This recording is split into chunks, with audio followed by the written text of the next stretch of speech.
एक बार की बात है कि दो मंत्री आपस में झगड़ रहे थे। एक मंत्री बोल रहा है कि रुपया से रुपया कमाया जा सकता है और एक मंत्री बोल रहा है कि नहीं नहीं, बुद्धि से रुपया कमाया जा सकता है। अब दोनों कन्फ्यूज, दोनों झगड़ रहा था। अब दोनों गए राजा के पास कि चलो भाई फैसला करेंगे। राजा साहब चला गया राजा के पास, बोला कि मालिक मेरा कहना है कि रुपया से रुपया कमाया जा सकता है। ये बोल रहा है कि मेरा कहना है कि मालिक बुद्धि से रुपया कमाया जा सकता है। राजा को भी मानना था कि रुपया से रुपया कमाया जा सकता है। राजा को विश्वास नहीं था कि बुद्धि से भी रुपया कमाया जा सकता है। अब जो बोला था मंत्री कि रुपया से रुपया कमाया जा सकता है, उसको राजा दिया 5 लाख। बोला कि जाओ, तुम्हें दे रहे हैं हम कितना रुपीज, 5 लाख रुपीज तुम्हें दे रहे हैं। और समय दिया 6 मंथ का कि जाओ। और जो बोला था कि बुद्धि से कमाया जा सकता है, उसको दिया 6 महीना का टाइम और इसको डाल दिया अस्तबल में जहां घोड़ा पलता है। अब डाल दिया बेचारा के जहां घोड़ा पलता है। और राजा के पास 2100 घोड़ा था। अब इसको बुद्धि से रुपया कमाना है। अब ये इंसान क्या करे कि डेली जाए अस्तबल में, बैठ जाए, खड़ा हो जाए, खाली देखे और 2100 घोड़ा सबको देखे कि सब क्या खा रहा है, क्या कर रहा है, यानी क्या खा रहा है, क्या मतलब कि कर रहा है, जो भी हो बाहर निकल रहा है।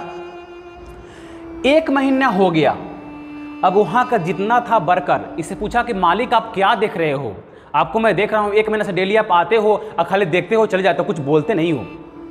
तो मंत्री बोला कि हम यही देख रहे हैं कि राजा 2100 घोड़ा को पालने के लिए वो कम से कम 5 करोड़ रुपया तुमको देते हैं सालाना, और तुम हो कि खिला रहे हो घास भूसा घोड़ा को, सब घोड़ा कमजोर हो गया है जी। ये बात जाकर कहने वाले हम राजा को।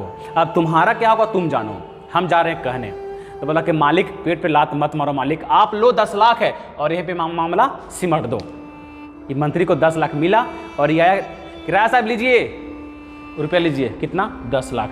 फिर भी राजा को विश्वास नहीं हुआ कि बुद्धि से रुपया कमाया जा सकता है। अब बोला कि ठीक है मंत्री, तुम जाओ समुद्र किनारे और जाकर लहर गिनो। बेचारा गया समुद्र किनारे, लहर गिनने लगा। तो उस समुद्र में राजा का बोट है ना, बहुत बड़ा बोट है, जो करीब 500 करीब उसमें चल रहा था। विदेश जाना, विदेश से आना, काफ़ी सामान लाना, काफ़ी सामान धरना, ये लगा रहा। 1 महीना वो ऐसे देखते रहा, गया आराम से लहर को देख रहा है। अब जितना बोट आए इसको देखे कि मंत्री साहब यहाँ क्या कर रहे हैं, बड़ा समस्या है। 1 महीने बाद फिर पूछा कि मालिक आप यहाँ क्या कर रहे हो, आप डेली देखते हो, कुछ कहते नहीं, कुछ बोलते हो। तो बोला कि हम यही देख रहे हैं, हमको राजा बोले कि जाके तुम समुद्र का लहर गिनो, और तू लोग जो हो बोट ला रहे हो ना तो लहर काट दे रहे हो, तो हम लहर गिन नहीं पा रहे हैं। तब जा रहे हैं हम कहने राजा साहब को। तो बोला मालिक यदि आप कह दीजिएगा तो मेरा जॉब चला जाएगा। ये मालिक सब बोतल इकट्ठा हो गया। अब बोला कि मालिक आप 20 लाख लो मालिक, और ये मामला सिमट दो मालिक। मामला सिमट गया। मंत्री आया राजा के पास, 20 लाख दिया, लीजिए राजा साहब। समय था 6 महीने का और दे रहा है कमा के 2 महीना में। राजा को फिर भी भरोसा नहीं हुआ। बोला ठीक है मंत्री तुम जाओ, जाके बाहर तारे गिनो। ये चला गया बाहर, रात में तारे गिनने लगा। 10 दिन गिना, 20 दिन गिना, और बड़े बड़े बिल्डिंग था, 20 तल्ला 30 तल्ला बिल्डिंग था। सब इसको देखे कि यार कॉलोनी में क्या कर रहे हैं मंत्री साहब, डेली आते हैं, डेली देखते हैं, घूमते हैं, फिर चले जाते हैं। तो एक दिन पूरे मोहल्ला वाले नीचे आए हैं, बोले कि मालिक आप यहाँ क्या कर रहे हो जी, हम देख रहे हैं आपको डेली, हम कि आप आते हैं शाम को, रात भर टहलते हैं, सुबह जाते हैं। तो ये मंत्री बोले कि हमको राजा साहब बोले ना है कि जाकर तुम तारे गिनो। अब तुम्हारा बड़ा बड़ा बिल्डिंग है जो ये तारे गिनने में डिस्टर्ब कर रहा है, दिखाई नहीं दे रहा है। ये हम जा रहे हैं राजा साहब कहने कि मालिक ये बिल्डिंग से तारे दिखाई नहीं दे रहा है। अब तुम्हारा बिल्डिंग का क्या होगा तुम जानो, हम जा रहे हैं कहने। अभी जी जिसका 20 तल्ला मकान है, 50 तल्ला मकान है, वो तो रुपये वाला होगा, 8 रुपये वाला होगा।